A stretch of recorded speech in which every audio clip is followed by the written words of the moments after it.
बिस्मिल्लाहिर रहमानिर रहीम नहमदुहु व नुसल्ली अला रसूलिहिल करीम अम्मा बाद अद-दर्सुल हादी वल खमसून उसलुत तखरीज বা হাদিস বের করার মূলনীতির ৫১তম দর্স। এই দর্সে আমরা তাখরিজ করার পঞ্চম পদ্ধতি সম্পর্কে জানব। এই দর্সটি তাখরিজের কিতাব উসুলুত তাখরিজ ও দিরাসাতুল আসানিদ কিতাবের শেষ ক্লাস এবং শেষ দর্স। তাখরিজের পঞ্চম নম্বর পদ্ধতি হলো التخريج عن طريق النظر في حال الحديث متنا وسندا, অর্থাৎ হাদিসের সনদ এবং মতনের বিশেষ অবস্থা বিবেচনা করে হাদিস তাখরিজ করা। এই পদ্ধতি দ্বারা উদ্দেশ্য হলো হাদিসের সনদ এবং মতনের বিশেষ যে অবস্থা আছে, বিশেষ যে গুণাবলী আছে, সেগুলো গভীরভাবে পর্যবেক্ষণ করা, অতঃপর সেই গুণাবলী অনুযায়ী হাদিসের মাখরাজ বা উৎসস্থল তালাশ করা। এই হাদিসের সনদ এবং মতনে যে বিশেষ গুণাবলী বা অবস্থা পাওয়া যায়, ওই অবস্থার ভিত্তিতে যে সমস্ত কিতাবগুলি লেখা হয়েছে, প্রণয়ন করা হয়েছে, ওই সমস্ত কিতাবে গিয়ে হাদিস তাখরিজ করা। হাদিসের সনদ এবং মতনে এই ধরনের বিশেষ অনেক অবস্থা রয়েছে, তার মধ্যে কয়েকটি নিয়ে আমরা আলোচনা করব, যাতে করে এর উপর কিয়াস করা যায়, এর উপর কিয়াস করে তাখরিজ করা যায়। প্রথমেই আমরা মতনের বিশেষ অবস্থা নিয়ে আলোচনা করব, তারপর আমরা সনদের বিশেষ অবস্থা নিয়ে আলোচনা করব, এতপর সনদ এবং মতন উভয়টির বিশেষ অবস্থা একসাথে হয়, এটা নিয়ে আমরা আলোচনা করব। যদি মতনের মধ্যে আলামাতুল ওয়াজ অর্থাৎ হাদিস জাল হওয়ার কোনো আলামত পাওয়া যায়, যেমন শব্দের রুক্ষতা বা অর্থের ফাসাদ হওয়া, মানার ফাসাদ হওয়া, অথবা কোরআনের কোনো বিষয়ের মুখালেফ হওয়া, এই বিষয়গুলো যদি পাওয়া যায়, এই বিশেষ অবস্থাগুলো যদি হাদিসের লফজে দেখা যায়, তাহলে এই অবস্থার প্রেক্ষাপটে আমরা মৌজুআতের যে কিতাবগুলো রয়েছে, আলাদাভাবে যে জাল হাদিসের কিতাবগুলো প্রণয়ন করা হয়েছে, সেই কিতাবগুলোতে আমরা খুঁজব এবং অধিকাংশ সময় দেখা যাবে সেই হাদিসগুলো সেই কিতাবগুলোতে পাওয়া যাচ্ছে এবং এই হাদিস সংক্রান্ত যত ধরনের কালাম রয়েছে এবং এই হাদিসকে কোন ব্যক্তি জাল করেছেন, কোন ব্যক্তি এই হাদিসকে বানিয়েছেন, এই সব কিছু ওই জায়গায় গিয়ে পাওয়া যায়। এই সমস্ত মৌজুআতের কিতাব দুই ধরনের হয়ে থাকে, কিছু কিতাব হরফুল হিজা অনুযায়ী সাজানো থাকে, আর কিছু কিতাব বাব অনুযায়ী অর্থাৎ বিষয় অনুযায়ী সাজানো থাকে। এই মৌজুআতের কিতাবগুলো অর্থাৎ দুই পদ্ধতিতে যে লেখা কিতাবগুলো অনেক পাওয়া যায়। তার মধ্যে যে সমস্ত কিতাব হরফুল মুআজ্জামে সাজানো অর্থাৎ আলিফ বা তা এভাবে সাজানো হাদিসের প্রথম লফজের ভিত্তিতে, সেগুলোর মধ্যে প্রসিদ্ধ একটি কিতাব হলো আল মাসনু ফি মারিফাতিল হাদিসিল মাউজু'। এটাকে আল মাউজুআতুস সুগরা বলা হয়। এই কিতাবের লেখক শেখ মুল্লা আলী কারি আল হারুবি, ওনার ওফাত 1014 হিজরিতে। আর যে সমস্ত কিতাব বাব বা বিষয় অনুযায়ী সাজানো, তোর মধ্যে প্রসিদ্ধ কিতাব হলো তানজিহুশ শরিয়াতিল মারফুআ আন আহাদিসিশ শানিআতিল মাউদুআ। এই কিতাবের হাদিসগুলো সংকলন করেছেন আবুল হাসান আলী ইবনে মুহাম্মদ ইবনে ইরাক আল কিনানি, ওনার ওফাত 962 হিজরিতে। মতনের 2 নম্বর অবস্থা হলো যদি হাদিসটা আহাদিসে কুদসিয়া হয়, অর্থাৎ হাদিসের মধ্যে এমন কোনো বিষয় থাকে, এমন কোনো লফজ থাকে যে লফজের মাধ্যমে বোঝা যায় যে হাদিসটা আল্লাহ তাআলার পক্ষ থেকে রাসূল সাল্লাল্লাহু আলাইহি ওয়াসাল্লাম বর্ণনা করেছেন, তখন ওই হাদিসকে বলা হয় আহাদিসুল কুদসিয়া বা আল হাদিসুল কুদসি। তখন আমরা ওই সমস্ত হাদিসের কিতাবগুলোতে আমরা হাদিস খুঁজব যে সমস্ত কিতাবে আহাদিসুল কুদসিয়াকে জমা করা হয়েছে। আহাদিসে কুদসিয়া জমা করা হয়েছে। এই সমস্ত কিতাব থেকে প্রসিদ্ধ কিতাব হলো মিশকাতুল আনওয়ার ফিমা রুইয়া আনিল্লাহি সুবহানাহু ওয়া তাআলা মিনাল আখবার। এই কিতাব লিখেছেন মুহিউদ্দিন মুহাম্মদ ইবনে আলী ইবনে আরবি আল হাতিমি আল আন্দালুসি। ওনার ওফাত 638 হিজরিতে। তিনি এই কিতাবে 101টি হাদিস জমা করেছেন সনদ সহ। আহাদিসে কুদসিয়ার দ্বিতীয় কিতাব হলো আল ইতহাফাতুস সিনিয়া বিল আহাদিসিল কুদসিয়া। এই কিতাবের লেখক শেখ আব্দুর রউফ আল মুনাওয়ি। ওনার ওফাত 1031 হিজরিতে। তিনি এই কিতাবে 272টি হাদিস সংকলন করেছেন সনদ ছাড়া, এবং হাদিসগুলোকে তিনি তারতিব দিয়েছেন হরফুল হিজা অনুযায়ী। 5 নম্বর পদ্ধতির তাখরিজের 2 নম্বর আলোচনার বিষয় হলো সনদের বিশেষ অবস্থা বিবেচনা করে তাখরিজ করা। যদি সনদের মধ্যে সূক্ষ্ম কোনো বিষয় থাকে, যেমন সনদের মধ্যে পাওয়া গেল বাবা তার ছেলে থেকে বর্ণনা করছে, এই ধরনের যদি কোনো কিছু পাওয়া যায়, তাহলে আমরা ওই সমস্ত কিতাব থেকে হাদিস তাখরিজ করব যে সমস্ত কিতাবে বিশেষভাবে ওই সমস্ত হাদিসগুলোকে উল্লেখ করা হয়েছে যেগুলো বাবারা তাদের ছেলেদের থেকে বর্ণনা করেছেন, অথবা ছেলেরা তাদের বাবাদের থেকে বর্ণনা করেছেন।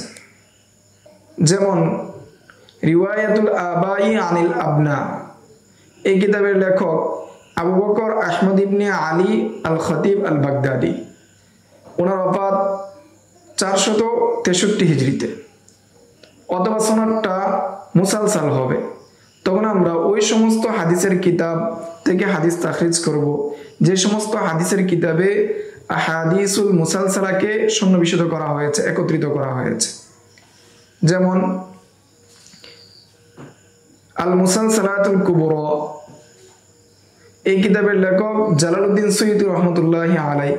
তিনি এই কিতাবের মধ্যে 85টি হাদিস উল্লেখ করেছেন।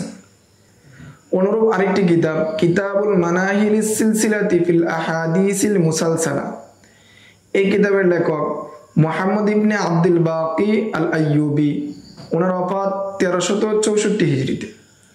তিনি এই কিতাবের মাঝে 212টি হাদিস সংকলন করেছেন। অথবা সনদের মধ্যে এরসাল থাকবে, তখন আমরা ওই সমস্ত হাদিসের কিতাব থেকে তাখরিজ করব যে সমস্ত হাদিসের কিতাবের মধ্যে মুরসাল হাদিসকে সন্নিবেশিত করা হয়েছে, একত্রিত করা হয়েছে। তার মধ্যে প্রসিদ্ধ কিতাব হলো কিতাবুল মারাসিল। এই কিতাবের লেখক আবু দাউদ আস-সিজিস্তানি। তিনি তার কিতাবকে বাব অনুযায়ী সাজিয়েছেন।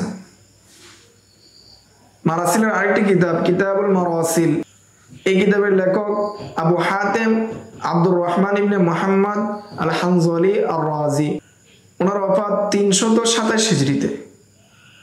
অথবা সনদের মধ্যে কোনো দুর্বল রাবি থাকবে, ফলে আমরা ওই সমস্ত কিতাবে তালাশ করব যে সমস্ত কিতাবের মধ্যে দুর্বল রাবিদের সম্পর্কে আলোচনা করা হয়েছে।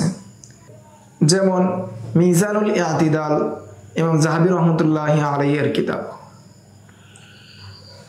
পঞ্চম পদ্ধতিতে হাদিস তাখরিজ করার 3 নম্বর পদ্ধতি হলো বা 3 নম্বর অবস্থা হলো সনদ এবং মতনের উভয়টা একসাথে বিবেচনা করা। ওই সমস্ত বিশেষ অবস্থা সনদ অথবা মতনের ক্ষেত্রে দেখা যাবে কখনো এটা সনদে পাওয়া যাচ্ছে, আবার কখনো মতনে পাওয়া যাচ্ছে। যেমন ইল্লত এবং ইবহাম। সনদের যেমন মতনের মধ্যে কোনো ইল্লত পাওয়া যাচ্ছে, অথবা সনদের মধ্যে অস্পষ্টতা ইবহাম পাওয়া যাচ্ছে। আমরা এই সমস্ত হাদিসের ক্ষেত্রে ওই কিতাব থেকে আমরা তাখরিজ করব যেই কিতাবগুলোতে উলামায়ে একরামগণ এসব বিষয় নিয়ে বিশেষভাবে আলোচনা করেছেন। যেমন ইলালুল হাদিস, এই কিতাবের লেখক ইবনে আবি হাতেম আর রাজি। তিনি তার কিতাবকে সাজিয়েছেন বাব অনুযায়ী, এবং প্রত্যেক বাবের অধীনে তিনি আহাদিসুল মালুলা, তারপর তিনি পরিপূর্ণতার সাথে এই ইল্লত নিয়ে চুলচারা বিশ্লেষণ করেছেন। সনদের বিশেষ অবস্থার উপর যে কিতাব লেখা হয়েছে সেই কিতাব হলো আল আসমাউল মুবহামা ফিল আনবাইল মুহকামা, এই কিতাবের লেখক খতিবে বাগদাদি। তিনি এই কিতাবকে সাজিয়েছেন, হাদিসকে এনেছেন মুবহাম নাম অনুযায়ী। এতঃপর তিনি মুবহাম ব্যক্তিকে উল্লেখ করেছেন। মুবহাম ব্যক্তি কে, তার নাম উল্লেখ করেছেন, অর্থাৎ রাবির নাম উল্লেখ করেছেন। তারপর ওই হাদিসটাকে তিনি অন্য সনদে, অন্য তুরুকে নিয়ে এসেছেন, যার মধ্যে ওই মুবহাম ব্যক্তির নামটা সুস্পষ্ট। এবং তিনি যে পদ্ধতিতে সাজিয়েছেন, এই পদ্ধতিটা অত্যন্ত কঠিন। কেননা তিনি যে সাজিয়েছেন তার কিতাবটা, এই কিতাবটা হলো মুবহাম ব্যক্তিদের নাম অনুযায়ী।